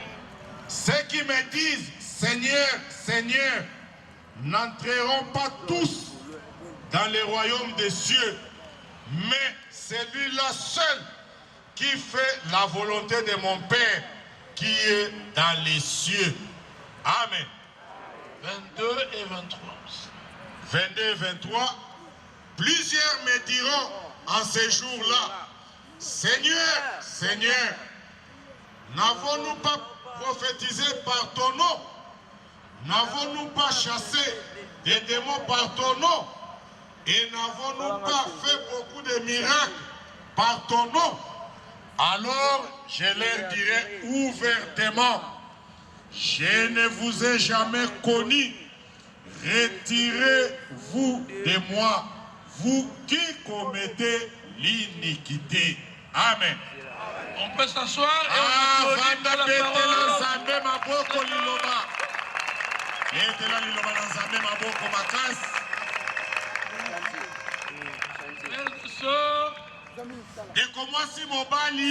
Cette parole a été prononcée par notre Seigneur lui-même. Jésus-Christ parle. Il dit, tous ceux qui m'appellent Seigneur, Seigneur, ils n'entreront pas eux tous dans les royaumes des cieux.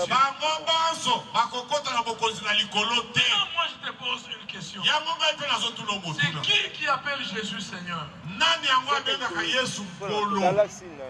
Ce n'est pas les bouddhistes qui appellent Jésus Seigneur. Ce n'est pas les hindouistes qui appellent Jésus Seigneur. Ce n'est pas les musulmans qui appellent Jésus Seigneur. Il n'y a que les chrétiens qui appellent Jésus Seigneur. Et lui-même, eux tous qui m'appellent Seigneur, Seigneur, n'entreront pas tous là-bas. Mais qui entrera? Celui-là seul. Seul. Fait la volonté de mon Père. Bien-aimé, un chrétien qui ne fait pas la volonté de Dieu, sa place n'est pas au ciel. Tel qu'on vient de nous donner en témoignage par notre sœur Irène. La volonté de Dieu c'est quoi? C'est l'obéissance totale à sa parole. Que dit sa parole? Il dit dans 1 Thessaloniciens 4, verset 3 à 5. Tu peux noter, on n'a pas le temps de lire. La Bible dit, c'est que Dieu veut. La volonté de Dieu, c'est votre sanctification.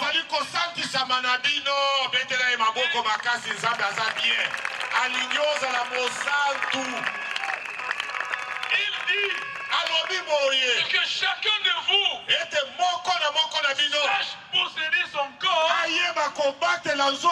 dans la sainteté et l'honnêteté. Là, ce passage, on ne parle pas d'esprit. On ne parle pas de l'âme. On parle du corps. Que chacun de vous sache maintenir son corps dans la sainteté. Amen. Amen. Et le même Paul dit à Tite, dit aux femmes âgées d'avoir l'extérieur qui convient, qui est conforme à la sainteté. libanda na bango ezala libanda elongo bani na bonsantu. Donc, bien aimé, la version selon laquelle Dieu ne regarde pas l'extérieur, il ne regarde que le cœur, ça c'est écrit dans, je ne sais pas dans quelle Bible. Bongo oyo balobaka ete nzambe atalaka kaka motema atalaka libanda te. Ekomami na Bible nini? Dans la Bible que je lis, Na Biblia oyo biso totanga il est boye. écrit clairement Ekomami polele que Dieu veut oyo nzambe que alingi chacun de vous ezali ete moko na mette bino son corps dans la sainteté. abatela nzoto na ye na bonsantu. Et il est dit, toujours dans 1 Thessaloniciens 5, Mpe kaka na Tesalonike mokapo na mitano que Dieu lui-même ete nzambe ye moko vous sanctifie asantisa bino tout entier. na mobimba Votre être tout entier. ete bomoto na bino nyonso Il sanctifie quoi? asantisa nini? L'esprit, molimo l'âme et molema le corps. mpe nzoto. Abi will deliver santisa te nzambe ye moko. Amen. Amen. Amen, amen. Amen. Donc, bien aimé dans le Seigneur, molingami kati na nous nkolo sommes arrivés au moment tokomi na eleko où les chrétiens oyo bakristo doivent faire attention à leur marche. esengeli bakeba na Nous sommes etamboli na arrivés au bango. moment Tokomi na eleko où les églises oyo baeglise doivent montrer aux chrétiens comment marcher, esengeli totalisa bakristo ndenge nini batambola, comment obéir inconditionnellement à la parole du ndenge Seigneur. nini kotosa mobimba na liloba na Parce que le nzambe. diable est en train de travailler terriblement pour amener les chrétiens en enfer. mosala monene mpona koyoba kristo na lifelo. Donc les gens qui disent que les chrétiens n'iront jamais en enfer, bato bazoba ete bakristo bakokenda lifelo comme te. l'homme de Dieu que je viens de vous dire là tout à l'heure, lokola moto na nzambe nauti kobetela bino awa lui, il parle de la doctrine de la grâce. ye abetaka lisolo ya mateya ya Nous ngolu. sommes au temps de la grâce. toza na biso na ntango na Il dit, ngolu. la grâce de Dieu fait un travail terrible. alobi ngolu na nzambe ezosala mosala monene.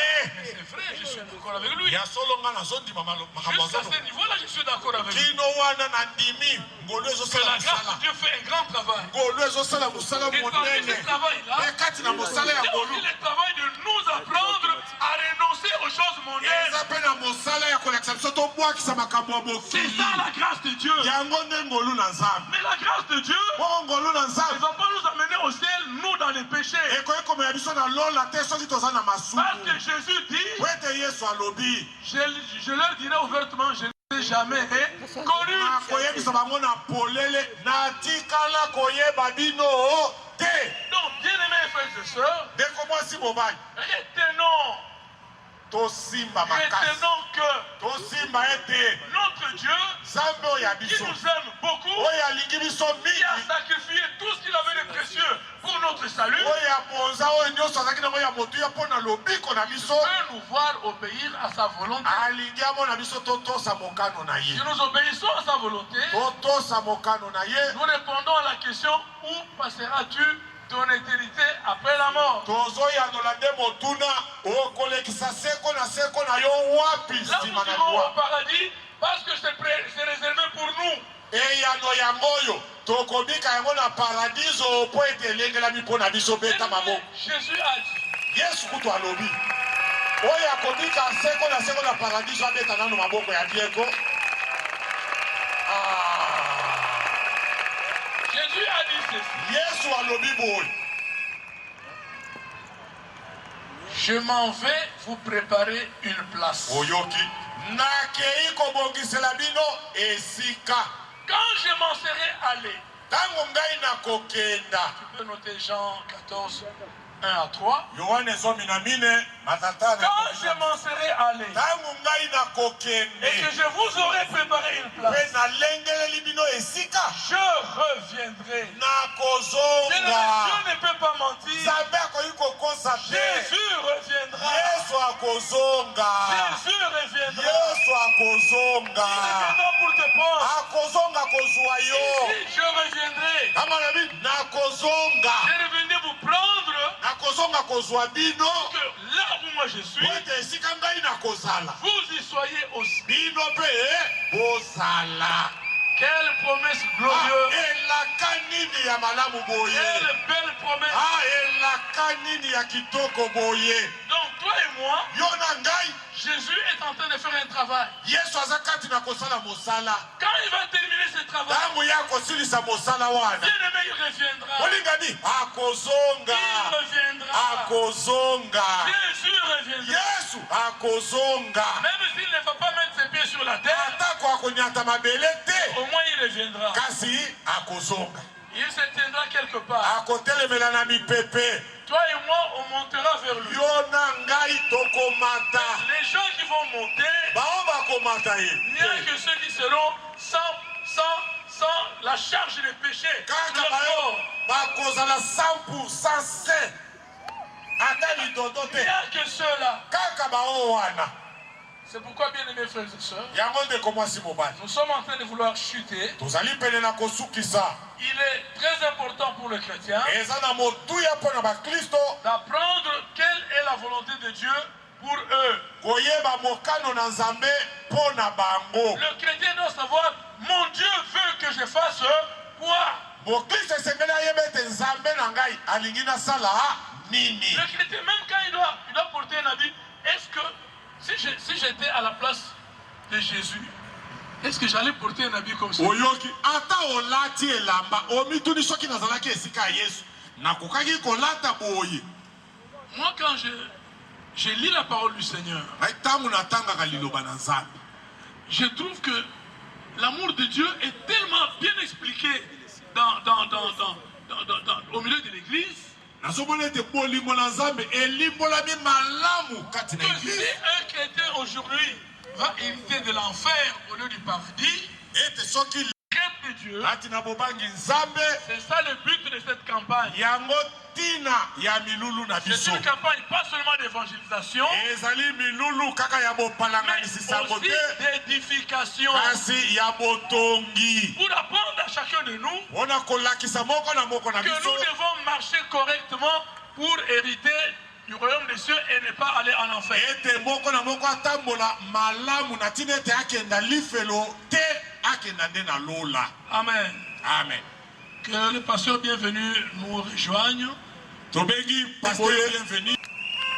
Betela nzambe maboko na bakelelo tangu pasteur bienvenu azoya yo beta bikelakela ya bien beta kelelo kuna na suka nazomona te pepa.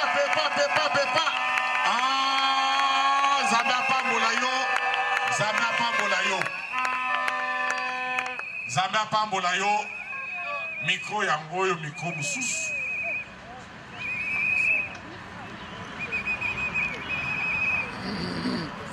Landa bipai boye. La puissance de Dieu est déjà là. Nguya na nzambe esi ekiti. Je ne prêche pas. Awa nazoteya Je te. suis venu pour prier. Naye mpona kosambela. Parce qu'il y a quelqu'un qui veut que l'on prie pour lui. Tala moto alingi tosambela.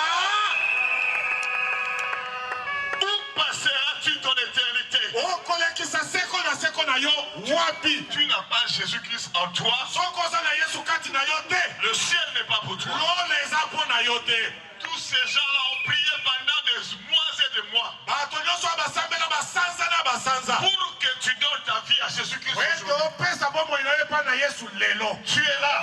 Oza Tu wana. n'as pas encore donné ta vie à Jésus-Christ. Nano opesa bomoi na yo epai na Yesu Tu te. n'as pas encore pris la décision de te repentir. Nano ozwa mokano ya kobongwana te. C'est-à-dire de te détourner du péché koloba ya kopesa masumu pour mokongo. sérieusement commencer une nouvelle vie avec Wana Jésus-Christ. ete sikisiki obanda bomoi elongo na Et Yesu. tu veux le faire aujourd'hui Olingi kosala yango lelo. après avoir écouté les témoignages, Ema na koyoka litatoli. après avoir écouté le Ema message. na koyoka mateya.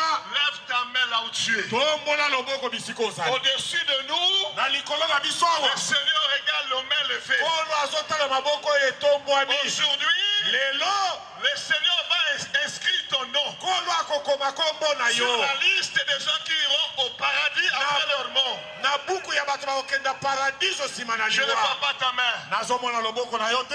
Je ne vois pas ta main. Nazomona loboko na yo te. Tu décides de donner ta vie à Jésus-Christ. Soko opesi pomoi na yo epai na Yesu.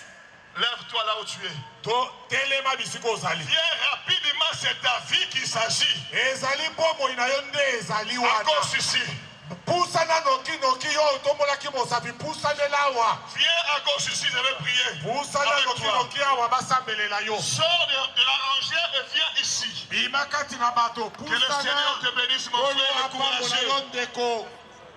Nano Le Seigneur te bénisse, ma soeur, le courageux. Ici à gauche. Ici à gauche. Et restez là, oui, oui. Ah, telemelawan. Le Seigneur t'attend. Ma soeur, mon frère. Tu peux commencer aujourd'hui une nouvelle vie avec Jésus-Christ. De donner ta vie à Jésus-Christ. Pour que ton nom soit écrit dans le livre de vie. Dans le livre des gens qui iront dans le paradis après leur mort. Tu es resté là derrière. Tu ne sais pas ce que la mort, le jour que la mort va sonner à ta porte. Si tu ne fais pas la paix avec Dieu, en recevant Jésus-Christ aujourd'hui, tu iras où après ta mort? On nous a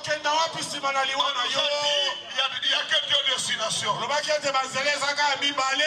a le paradis pour les gens qui ont reçu Jésus-Christ. Et il y a aussi l'enfer.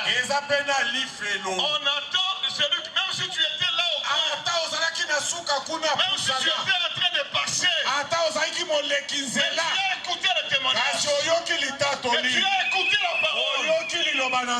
Ce n'est pas par hasard, parce que Dieu t'avait vu en train de passer, et il t'a parlé.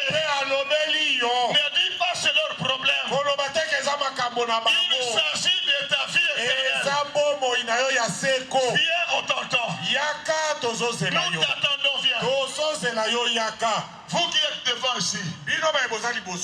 Vous qui êtes devant ici, vous allez prier avec moi. Mais ne soyez pas pressés. Est-ce que les gens qui ont les papiers peuvent nous aider? Nous ne voulons pas seulement prier pour vous et vous laisser partir. Nous voulons continuer à vous encadrer pour que vous puissiez comprendre les A et B et C de la parole de Dieu. Pour que vous puissiez comprendre comment on marche avec Dieu. Nous allons vous donner des papiers. Écrivez vos noms et vos numéros. Est-ce qu'on peut faire vite pour venir avec ça? Rapidement. Protocole, nous allons d'abord prier. Et après, quand je vais dire Amen, tu attends 2 minutes. Parce qu'on va prier encore pour vous. Nous prions d'abord pour recevoir Jésus-Christ. Et après, nous allons prier pour vous. Tu es malade. Tu as peut-être des problèmes. Nous allons prier automatiquement pour ça aussi. Donc ne sois pas pressé. Nous allons faire 2 prières. Et au même moment qu'ils sont en train de recevoir les papiers, toi qui es resté là-bas, tu es venu malade. Tu as des problèmes dans la vie. Ta vie ne fait que tourner en rond. Tu ne comprends pas. Comme une malédiction te tire sur le pont. Quand tu dors, toujours de mauvais rêves. En train de te torturer par les femmes de mari de nuit. En train d'être égorgé. Comme si on veut te tuer. Tu as des maladies qui défient tout médicament que le médecin donne. Toi, tu viens de ce côté-ci. Nous sommes en train de prier. Et tu ne comprendras pas comment la maladie va disparaître dans ton corps. Comment les kystes vont disparaître. Celui qui guérit toute maladie est ici. Il s'appelle Jésus-Christ. C'est lui qui t'a parlé. Et c'est lui qui veut te guérir. Soyez là-bas.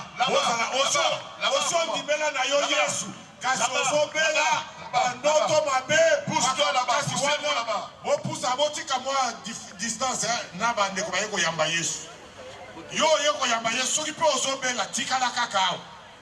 Mais si yo koyamba Yesu soki ozobela tikalela na yo kaka. On va faire une prière pour tout le monde. Tokosambela mpona bato Pour ta maladie, toi qui reçois Jésus-Christ. Mpona maladi na yo ozoyamba Yesu Pour la maladie de celui-là aussi. Mpona maladi ya wana mpe azoyamba azozwa mpe lobiko. Troisième appel pour clôturer. Mbela ya misato mpona kosuka. On nous a parlé des histoires de sirènes de saut. Balobeli biso likolo na ba sirène. Dans les faux cheveux fossiles. Na basuki ya lokuta basili ba manzaka ya lokuta. On nous a dit ceci. Ayebisi biso boy. Si quelqu'un a ça sur son corps, soki mutu aza nango na nzoto na ye, il meurt dans cet état-là. Akufi bongo. Il ne verra pas Dieu. Akomona nzambe te. Frère bien-aimé, ndeko molinga, moi à ta place, j'allais déjà commencer à enlever. Parce qu'on ne sait jamais. Quand est-ce que la mort va intervenir? Parce qu'on ne sait jamais. Quand est-ce que Jésus-Christ va revenir? Tu dis je le ferai demain. Demain ne nous appartient pas. Demain ne nous appartient pas. Demain appartient à Dieu. Il peut te l'accorder ou pas. La Bible dit, si vous entendez sa voix, n'endurcissez pas votre cœur. Il faut déjà agir. Commencez à lever ça. Pour que même les démons sachent que celui-là, dans son cœur, il ne fait plus. Est-ce que je peux appeler, s'il vous plaît, tous les serviteurs de EJCC, s'ils peuvent se lever pour que nous puissions prier ensemble? S'il vous plaît, nous n'avons pas le temps. Si vous pouvez venir pour qu'on prie ensemble.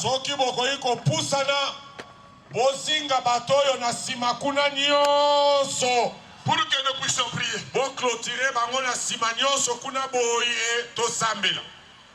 Est-ce que nous pouvons tous crier Jésus-Christ est Seigneur? Jésus-Christ est Seigneur. Même si tu es resté là-bas, nous allons tous crier Jésus-Christ est Seigneur. Jésus-Christ est Seigneur. Si les démons t'ont poursuivi depuis ta naissance, aujourd'hui ils vont te quitter au nom de Jésus. Aujourd'hui ils vont te séparer. Aujourd'hui ils vont voir le feu de Dieu s'allumer au nom de Jésus-Christ. Le Dieu que nous servons, il s'appelle le feu. Il va allumer son feu aujourd'hui. Et les maladies vont disparaître. Les infirmités vont disparaître. Les maris, femmes de nuit vont disparaître. Les sirènes des eaux vont disparaître. Ne sois pas spectateur. Ferme les yeux. Réalise que Dieu est ici. Réalise que Dieu est ici. Commence à dire à ton Dieu quelque chose au niveau de ton cœur. Ce que tu as comme problème, personne ne connaît. Mais Dieu peut écouter la prière de ton cœur. Toi qui es venu pour accepter Jésus-Christ, dis Seigneur, cette fois-ci j'ai pris la décision. Pardonne mes péchés. Ceux qui sont venus demander, accepter Jésus-Christ, demander la miséricorde de Dieu. Nous tous nous prions. Même nous qui sommes restés, levons nos mains pour prier. Que la miséricorde de Dieu, prions.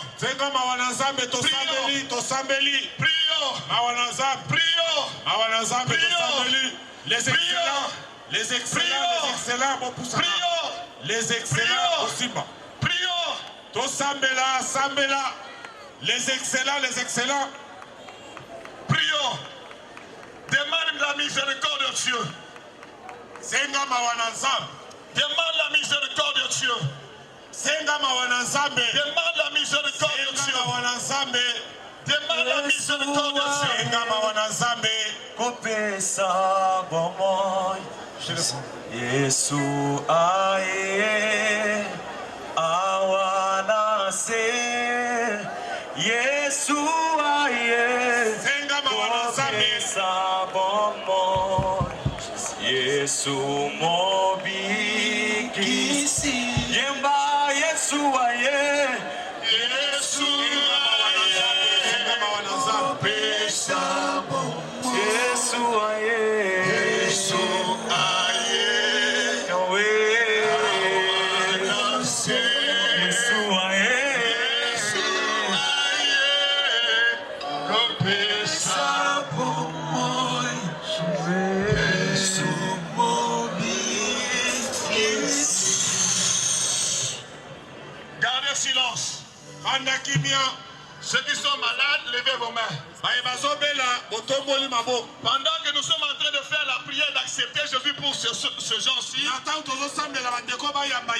la main de Dieu va commencer à toucher les gens là-bas et guérir les malades. Pendant que notre Dieu est dans la joie ici, la joie de recevoir ses âmes, et au même moment, il va commencer à guérir le gens là-bas. Parce que la Bible dit, la joie de l'éternel, c'est notre force. Écoutez-vous qui êtes ici. Nous allons prier avec vous pour recevoir Jésus-Christ. Priez en haute voix. Seigneur, les chaînes vont commencer à tomber. Ma chaîne. Le Seigneur va commencer à libérer certaines personnes. Soyez prêts. La main de Jésus-Christ va toucher chacun de nous ici. Une seule fois. En haute voix. Jésus!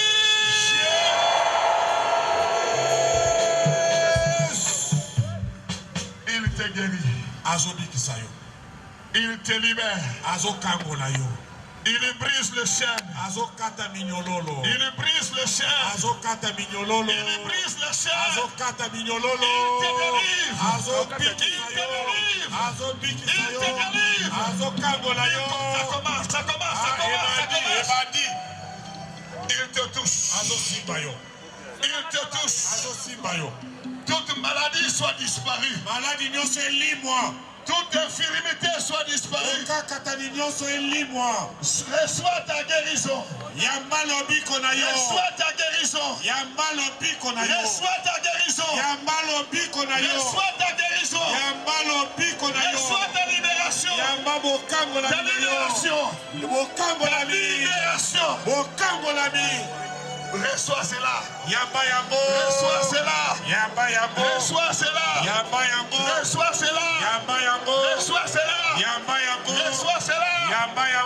Tu vas crier très fort. Je sors.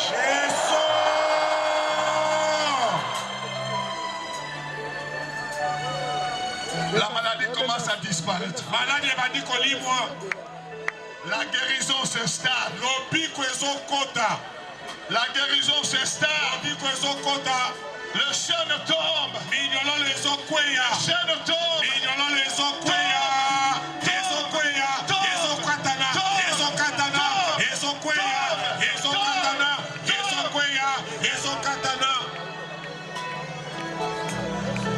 La main du Seigneur est sur toi. Il te touche. Il te touche. Il te touche.